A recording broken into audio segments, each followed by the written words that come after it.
So let's just break it down in this video. Let's go over what the tariffs are and how it affects Africans. And most importantly, how can we as a people take advantage, and one critical mistake we made, and hopefully we can correct. Let's lock in. So basically, tariffs are taxes placed on imported goods. Let me give you an example. Now, we have local manufacturers of cars in Nigeria. We have Innocent, we have Nord, and we think we have one other one. These are the three major ones. So imagine now, government now says, oh, I want to promote Innocent, Nord, and all these local manufacturers of cars. Anybody that is importing Benz, Tesla, that's Benz, when I mean Benz, Mercedes, Toyota, anybody importing all those ones, you will pay extra 30% on each vehicle. The reason why the government is doing that is, one, to promote local industry, so that the industry, that the people that are doing those things locally, they are encouraged to continue. Because if everybody is going outside to get something at a cheap rate or at a perceived higher quality, the local industry will die. During President Muhammadu Buhari's tenure, he banned the importation of rice. And the reason for that was just to promote the local production of rice. So the government uses it in a way to discourage importation for goods that are locally available. So America now has put a certain tariff tax on those goods coming in from China. And what it does is it discourages Americans from relying on the Chinese market, but rather forcing them to come locally and rely on the local American market. When two big elephants fight, what happens? The ground will suffer. So we are the ground because we are not in any way on that stratosphere. We are not on that level. We cannot compete with these global powers on any scale. So they are fighting, and obviously the world will suffer it. So it's affecting supply chain, and it is affecting us. Many of us also in Nigeria, especially our retailers, our importers, have supply chains that are also embedded into the America-Chinese flow, America-Chinese movement. Is going to affect us. But I believe there's an opportunity here, and that's what I want to highlight. This can be an opportunity for Nigeria and Africa to be an exportation and to fill some of these supply chain gaps that America and many of these countries will suffer from. We can now fill in those gaps. One of the things that China is very famous for is its skilled labor, its labor force. It is enormous. Why is it not possible for us to transfer some of this labor force into? We have competent people here who are willing to work. I am not saying that even if the structures are not being managed by locals, honestly, we have to make compromises. If those manufacturers from these big tech companies, these companies that rely on the supply chain into Russia, can now transfer some of their skilled labor to Nigeria and they can be managed by expatriates, I don't even mind it, because it opens jobs and opportunities for us. You can also consider the aspect of exporting goods into all these countries, especially America, that will have some of these supply chain deficits. I don't think the supply chain deficits will be too much, because to fill in these gaps, people are lining up to fill the gaps. But this is where Africa can position itself. And I don't think Africa in this sense can also be, it must not be done in singularity.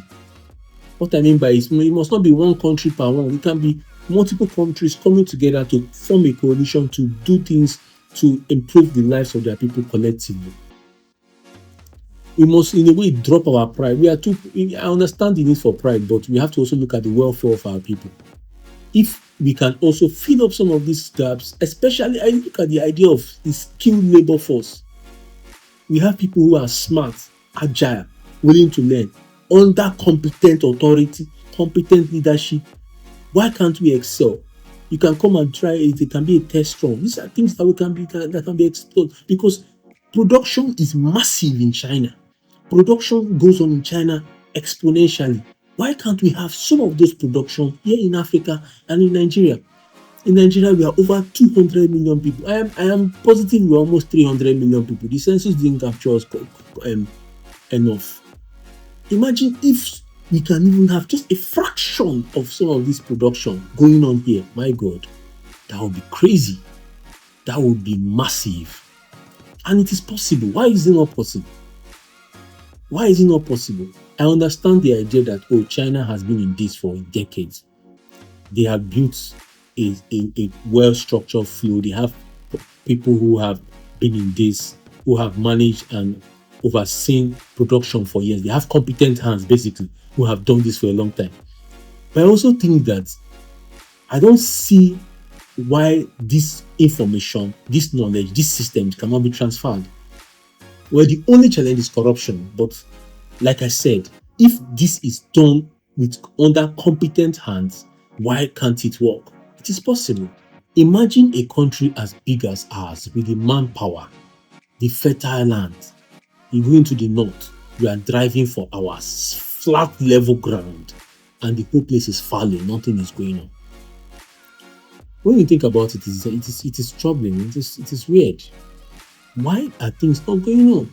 And these are times when, if we had these systems in place and there is a disruption in the global supply market, supply chain, isn't Nigeria now poised, if we had started this in the future, in the past, to fill in some of these gaps in terms of manufacturing, agriculture, textiles, whatever, automobiles? We have the manpower, but we lack the foresight to know that we have to plan ahead. I read somewhere that the Chinese Communist Party makes plans decades in advance. Why in Nigeria we are making plans for next year, 2 years? Let us get out of office and do what we can do. The Chinese Communist Party is making plans for decades in advance.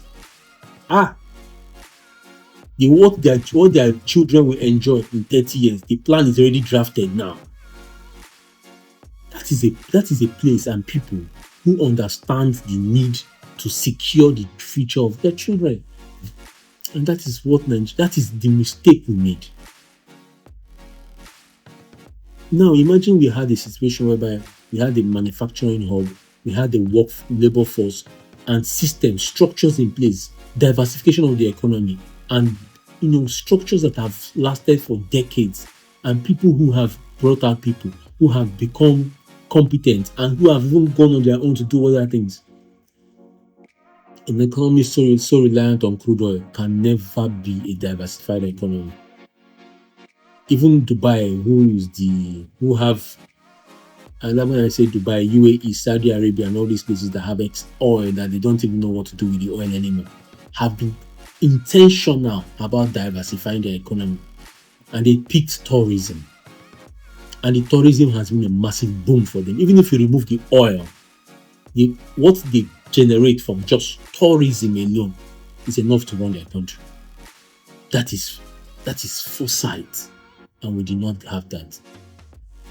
That is unfortunate. For me personally, I am not an expert, but this is my own analysis of the situation. I feel like one of the two major places we can come in, one is the labor force, our workforce. The transference of some of these production hubs to Nigeria and using skilled labor, even unskilled labor. We have people roaming the street who are looking for work.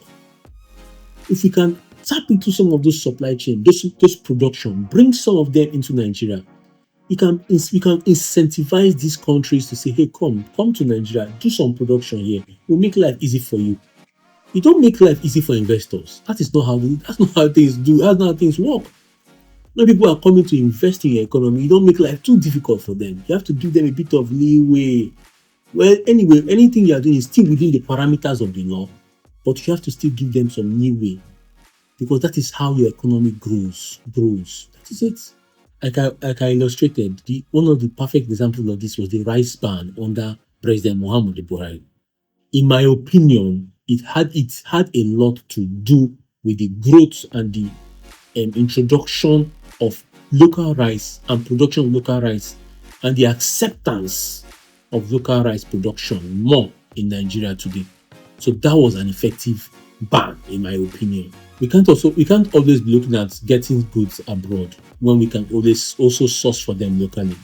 We should also revive our local industries. I advise any Nigerian, anybody who has the time, to go into our area market and its environs. And just don't ask questions, just walk around. And you will see things that will baffle you. You will be marveled. Imagine if those people had an opportunity with the limited resources they have. If you see what these people are doing in those places, the manufacturing production people do there. We have talents.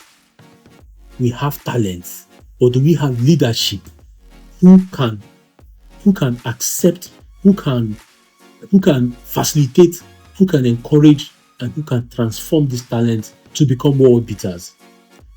If China can do it, why can't we? If India can do it, why can't we? These people don't have two heads now. I don't even think if you're talking of incisiveness, in craftiness. When I mean craftiness, like the ability to be inventiveness. I don't think they are better than us. We just don't have the opportunity. We just don't. And I hope somebody somewhere will recognize this and begin to plan for our next 30 years. It is important. If anything I have said today has made any sense, give me a like, subscribe, share my videos, and God will bless you. Thank you very much. Cheers.